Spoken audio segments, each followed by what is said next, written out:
Merci beaucoup Nabino pour la confiance et fidélité au besoin. Nous toujours dans la DMV Télévision. Merci Nabalandini sur MO Cube. Je vous aime aussi beaucoup.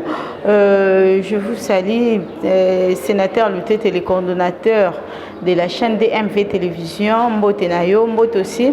Et merci à toi Isaac Massa Kadoé à la caméra. Je salue aussi Pasteur Guélor Pombolo depuis quelque part, le boss. Mbote Nayo, Mbote Nabino Nyonso Bozu Libakwa Kolanda Biso.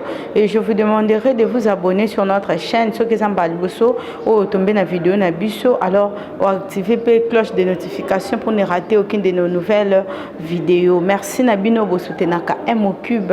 Là à Bruxelles, je vois maman pour tout des allo là et je vois encore la grande dame de Bruxelles, Mimi de Miki, la maman de Gracia, Bermi et Christian et Popo, le véritable coach. Je te salue aussi mon vieux Pipa et Popo.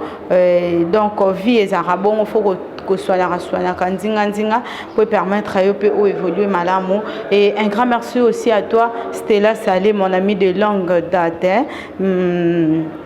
Que Dieu te bénisse encore. Merci pour tout ce que tu es en train de faire pour Méléa. Merci aussi à Pasteur Junior Kalonji Mbotenayo et Tozobe Taka Masolo Ndengeto Ebivi Alelo et Zakara Pasteur. Mais cette fois-ci, ça n'a pas s'extapter parce que vous pensez qu'à Bongo. Mais notre problème, notre souhait est que Batunio ça va changer.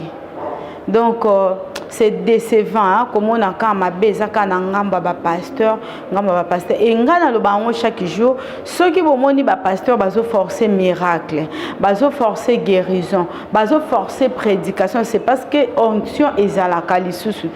Il y a un autre bango, babanda kosala, n'importe quoi. Et onction est longue ponani parce que batena envie à mbongo, baté basi liboso, baté barankin liboso. Quand est-ce que tu auras le temps? Il y a que sambela, il y a que se donner vraiment véritablement l'ensemble pour sungayo tant wanezate parce que vous courez derrière les femmes, derrière l'argent, derrière les voitures, derrière nyonsowana. Vous pensez que la vie chrétienne c'est être stable, non, la vie chrétienne c'est une autre chose. D'ailleurs, je pense que ba prière na bango pona ba bienté hein.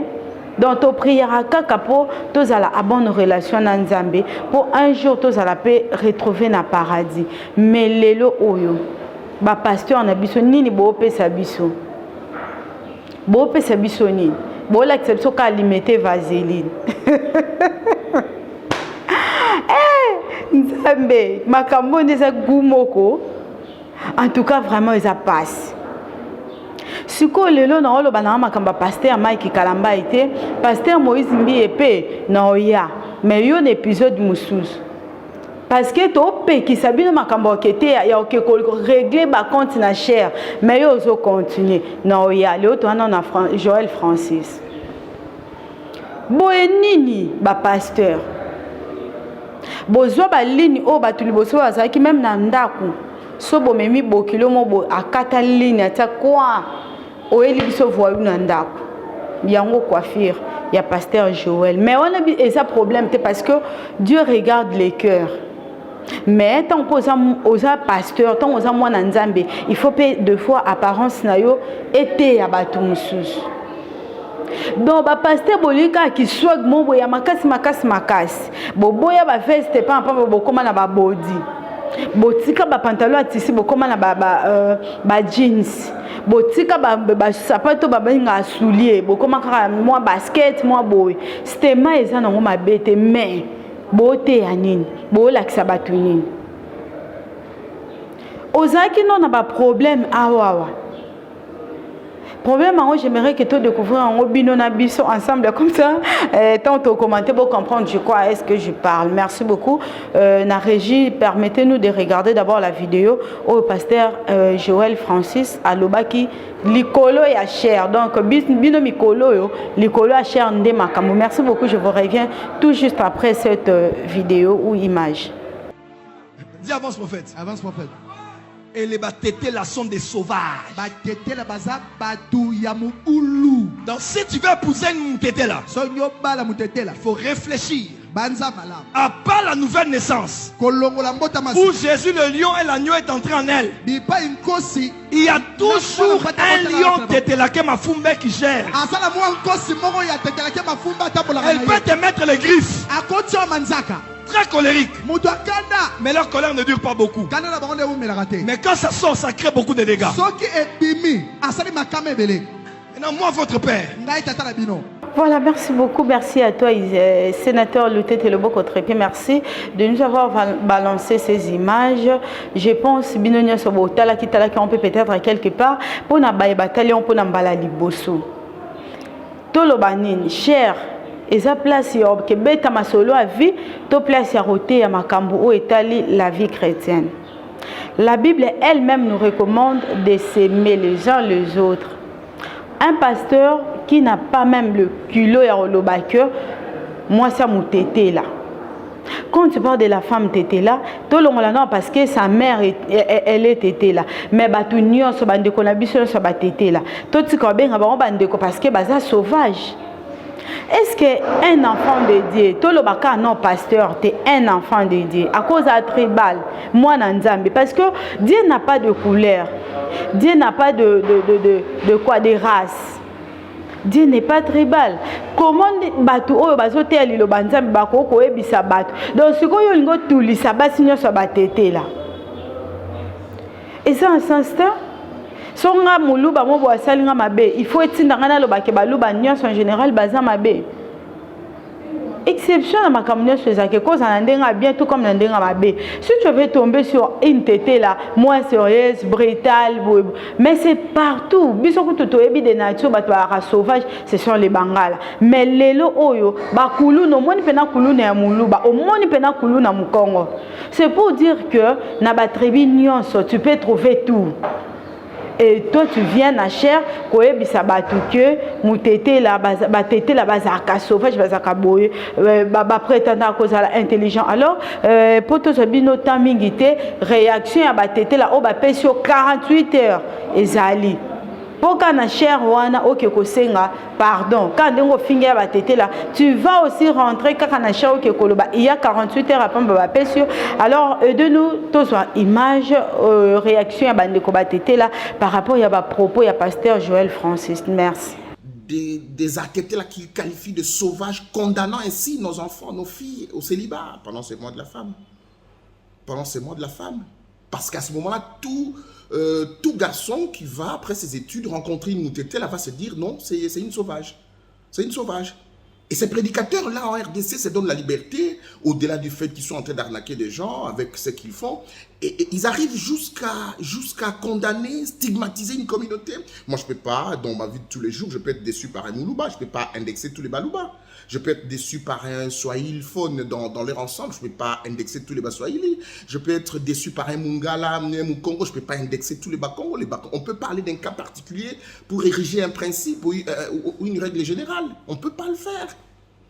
Francis pourra me dire ici que Lumumba était un sauvage, celui qui nous a libérés des colons belges, avec ses compagnons Polo et Okito, étaient des sauvages. Le colonel Tchachi était-il un sauvage? Le général Fataki, le général Londola, le général Olenga, le général Odimola, le colonel Fini Lokoto, le général Oleko, ce sont des sauvages? Papa Wemba était-il un sauvage?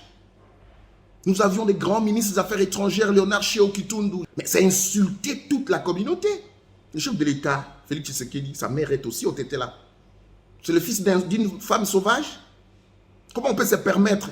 Francis, je ne connais pas sa vie, s'il a rencontré, il a été déçu par une moutété là, il est derrière des parents au tété là, s'il a connu, ses parents ont connu un divorce, je ne connais pas sa vie, s'il a été déçu par quelques gestes, que ce soit des moutétés, on peut parler, partir d'un cas particulier, indexer toute une communauté, on peut le faire comme ça, devant le média et sur les réseaux sociaux. Peut-il lui aujourd'hui affirmer que les Batétés là sont des sauvages? Ceux qui ont libéré ce pays, ceux qui sont battus tous les jours. Peut-il affirmer? Je lui accorde 48 heures pour qu'il passe dans les médias et dans les mêmes circonstances afin de présenter ses excuses. Il ne peut pas nous tenter d'expliquer que c'est le totem, etc. Non, non, nous avons des juges ici. Nous avons des hauts magistrats, de l'Opala, des Senga, des juges Ochudi, Thomas Ochudi. Nous avons des professeurs d'université, nous avons des juges de la Cour constitutionnelle, le professeur Esambo, le professeur Djelo, on a connu des ministres Mende, nous avons connu des grands parlementaires. Ce sont des sauvages, ces athlètes-là sont des sauvages. Un sauvage, c'est un animal. C'est quelqu'un qui se conduit par son instinct, il n'est pas rationnel. Alors, ce n'est pas pour que je me fasse connaître, les gens me connaissent assez. Ce n'est pas pour attirer la sympathie de tous les avocats prestigieux que je connais. Non, il s'agit de donner une sacrée leçon à ces prédicateurs. J'aimerais terminer, Francis. Est-ce que vous savez pourquoi Ngoyi Moulound est en prison? Parce qu'il a tenu des propos comme ça envers une communauté louba. Donc, dans 48 heures, si ces messieurs-là ne présentent pas ses excuses à l'ensemble de la communauté, et la communauté des femmes, parce qu'il dit, avant d'épouser une tétée-là, c'est toutes les femmes. J'irai, ce ne sera pas un problème personnel avec lui, non, ou contre lui, ce n'est pas un problème personnel. Il a toujours prêché, il a toujours fait ce qu'il fait, moi ça ne m'intéresse pas. Moi je suis le pasteur Dalo qui est au tété-là, le pasteur Roland Dalo, Francis, c'est un au tété-là. Est-il un sauvage lui aussi? Alors, dans 48 heures, si messieurs, vous ne retirez pas vos propos, je vais vous traduire en justice au nom de ma communauté. Et je vais aller avec la presse, et je vais aller avec l'ensemble des avocats, des femmes, des jeunes femmes à tété là, médecins, ceux-ci, qui vont ce jour-là sécher le travail, et nous irons déposer une plainte contre vous. Voilà, comme ça vous verrez que nous ne sommes pas les Fumbe esclaves, comme vous l'avez très bien dit. Et batete la bana kanda moko et puis tant ngolo bela batete la ko santé ba batwa ba ngonyo so baza bata bakasa ikuna non donc c'est que les baluba aussi bana kata makambo ba finga ate skotande ngo silikisi papa bato bela français et bela français am sosalinga ki asela ngo makamune mso a rédiger ta ba lettre na ba makamune belé ozui kaka soki 5 minutes abata papa pona kando pesie akoma otanga na bakomba ba papa wemba bato bakomba balumumba de ya bakufa na bango comment okoko komisa bandimiti na niveau abo siko na cher wana na kata lingomba na wana soki nini batete la bazate ponga sona zaki na église ana atana mutete la te na longwe. Pour ne que le long d'un lobel va téter la lobel lobel ba Congo lobel lobel ba yaka lobel lobel ba luba ngana olongo avant le ba makambo ya tribu na ce n'est pas bien. Au moment là qui s'appelle que bo kana bino suna nzambe te déjà si botenga ma bino pena ko ba Saoul o kan so vandi na trône na chaise na yo ya bokonzi nzo ande déjà nzamba disqualifier yo ba pasteur a modèle a bo ba pasteur tribal et deux abongo il faut aussi rappeler maman abino pardon parce que elle quoi ont insulté ba parents non parce que ta maman c'est une tété là au fingi ba parents alors bible zo senga biso toto sa ba boti ndeni yoko choquer maman na obongo ba maman nyos ba tété ba papa ba tété ba jeune ba tout nyos ba ça choqué parce que au salé loko ezakate un jour au fils moi si je suis pas mon Congo de se voir au yeso fingi sous ba Congo finalement beauté ya nini l'icolo na bo ba ki si escroquerie ba pasteur ba escroc na niveau mo nga zo comprendre souté bino donde bosa bobo ko ka souto attaque au résister ne lo monter donc Satan comme puissant quand na monde ba pasteur biso boy a occupé ne sous bisoté. Na lundi direct moko ya sœur Deborah Lukalu alobi soki ozokuta na diable te na nzela na yo se ko tambola ande nae na ebisi obongo est-ce que mutu nyonso fa kuta na kana diable yo kansi même exemple totanga na Bible Job a été tenté tina niveau à reperdre nyonso mais en bato misusu peut yo kali solo na bango ba David ba sumuka kuto soki biso na Congo bo ba lapide mazwa grâce à Nzambe Job azaki intègre mais azwa ki tentation ndeni yo lobaki soki muto akutani na satete na nzela nisi ke batambola nae lukando tambola bien soit seulement comment dirais-je soit seulement logique zala en bonne relation na Nzambe c'est tout. biso sunde toza boye totambola na Satan. Yo kasi Satan o beaucoup tané ndeni. Totambola na ye parce que même temps wa kita na se on nous a dit Dieu a dit que mal à la terre parce que Satan kita na kanda. Donc to vivaka na ye. Yo la biso te ko moko so continue na ko o kote na Satan. C'est question seulement d'être prudent, c'est question d'être sérieux. Pour Satan kotate, pour Satan profiter na faiblesse na biso. Ye ayeba ke lo côté. Satan zanzambe te po ayeba nyonso. Eza ba acte na biso na ba faiblesse na biso yango etinda ka diable akota. Neti pasteur Joël yo oya ko pesa mutu mbongo o coopérer délivrance o coopérer vision. Est-ce que c'est normal? Ce n'est pas normal. Vous êtes des escrocs. Bon aka sous onction ce qu'on peut luka bo se repentir bo soigner na vie nkolo. Bino bozo kota lisusu makasi boza ben crédit mitema makasi donc o pharaon zaki nango yango eza ba pasteur abo onction eza susute cherche à te repentir remets-toi na makolo nzambe po azongisela yo o perdaki yo sikoyo ozo profiter kaka na mabe okota ko komi ko négocier prophétie pasteur ango pe okoi na faux poule mutu aboye penza na kati na total na mutango to ka réclamation na e ba maman pasteur bo la problème hein boye mobile az escroc so moni pasteur o sala boye akosa ka payo to tindo divorcer te mes amaele donc to regarder na nous total na nous vidéo et puis nous allons revenir merci. Dieu va te donner na poche na yo. Je vois dans ta poche. Na mona na poche na yo. Je vois dans ta poche. Je suis en train de voir un noix, le noix de, hein?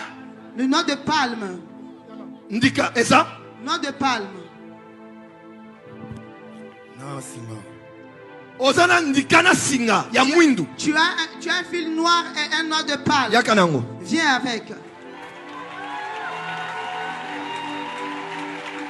Cette fois-ci, ils ont eu Dieu Val.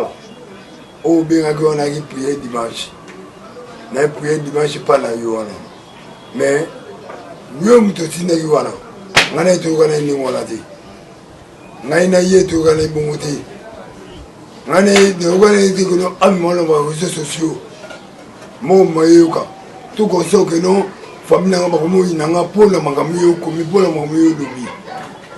O misi ba nyoka ngazandoki na boy. Tout comme ça. Ngana yo to kana ni ngona te. So luki o trouver société makambo o ndefo na ko benga papa molele malema. Na ko benga ndeko leze. Na ko benga denilesi.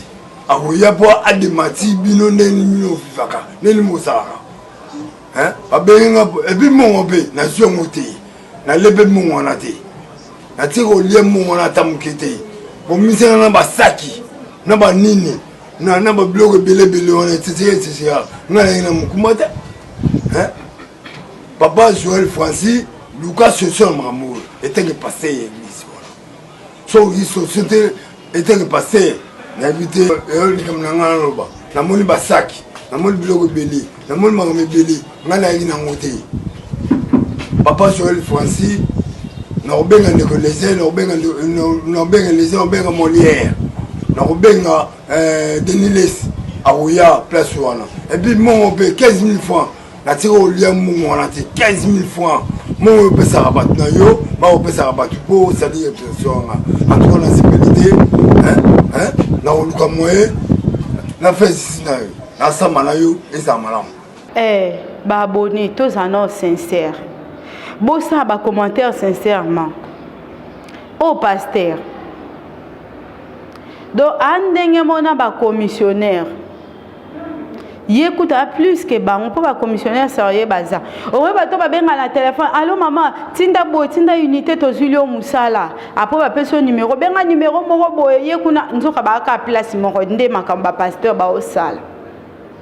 Et au coopérer miracle, au coopérer délivrance. Ce que au coup pe na faux poule. Pour ngape ataswe saki ndeko nanga. Na ba bêtise abo to bengano na famille to bengano penza ote mutu singa yo moko oteli ndika na poche yo moko soit oyebisa kende ngozo ya tabo omwende nzamba zo bimisa bino donc nzamba zo sélectionner penza aola kisakaka nani oyaze nani azeyete. C'est regrettable pour certaines personnes. Oh non, yeso akoye ezaye so kitala balobaka boye na eza kata Bible. Tango babande ko sopela aroma futa. E bande ko mata na mutu e bandi na mutu ekiti tina makolo. Basali nzambe fo bozwa bango na image wana. Ka Bible pe lobi on donne ce qu'on a. Mutu peno o asala ne kobo pamba. So sambelelo otoni o pesoni. Tous en ont réaliste. To bengani to tindi mutatika osambela te. Mais faut yebota makolo wapi. Nanya ngonde yo kenda kopesa ba dimi. Nanya ngonde yo kenda kopesa ba problème alibota no asambelela yo. Pasteur a modèle boy. Mutu yo na o déclarer. To yo kana ki boete. Soni makasi. To yo kana ki boete, bobaki selinga ba nyoka bobaki. Nyoka mwaze ki akopeli nyoka solo pe bandimi ba kimite ngani église nyoka bimi na kimite na ovanda te neta biba pa na soanga to kotelanga na ovanda te. Donc du théâtre na mangomba ba jeune pasteur bobomi na bino makambo nzambe na Congo o bobomi po eka ba jeune au moins ba vitesse bolanda lignée o ba papa na bino ba salaka ate si ba kufa mais nzamba comprendre que ba formaki nyoso pe mususu eza nini ba église de réveil ba comme na onction héréditaire tonga na de ya pasteur non préparer moi nanga a hériter église. C'est ça le mal. Ndeni boko sala rabo. Est-ce que bino nyoso boté ya nzambe penza benga bino yango bozo forcer makambo. Ba pasteur. Non bando benga bino ka ba pasteur non changer te. Po e na oka titre. Bo isa kitoko te za mabe makasi. Na bino pe ba jeune garçon. To ya non na angle na bino ba jeune boya. Ne bas ne mi bal bo vanda na sebo ka makambo na oloba.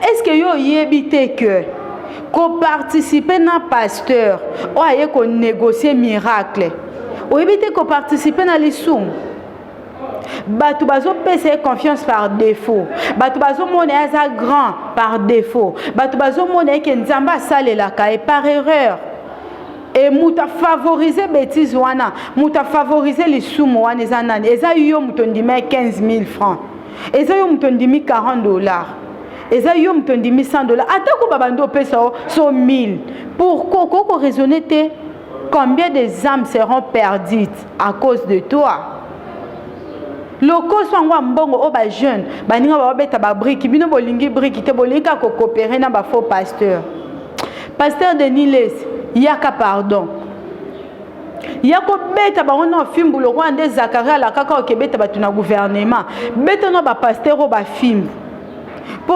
toza na biso na yo to ebi position na yo po so kutena bandeko na basakata ba milimo ezongaka c'est connu siko ba oyo bazo opérer bo pezo reverser kaka donc la kisi nzamba zo sala sélection alors bo éviter ba église oyo bali ko opérer ba miracle à tout moment. Je dis miracle samedi boy na boy te oh cette matin de miracle au moins ba théâtre ba préparer moi 5-10 personnes na bango tango à opérer miracle na suka na yo tango kei à 5 mbongo ce n'est pas bien. Pasteur Joël au décevoir biso au personnel prophétie il y a MP na chambre soki o numéro ezalate na MP to tika kio sikoyo oyo fingi batete la to beti kara ale oye lisuso lukyo benganisa mwana batu na famille na bango.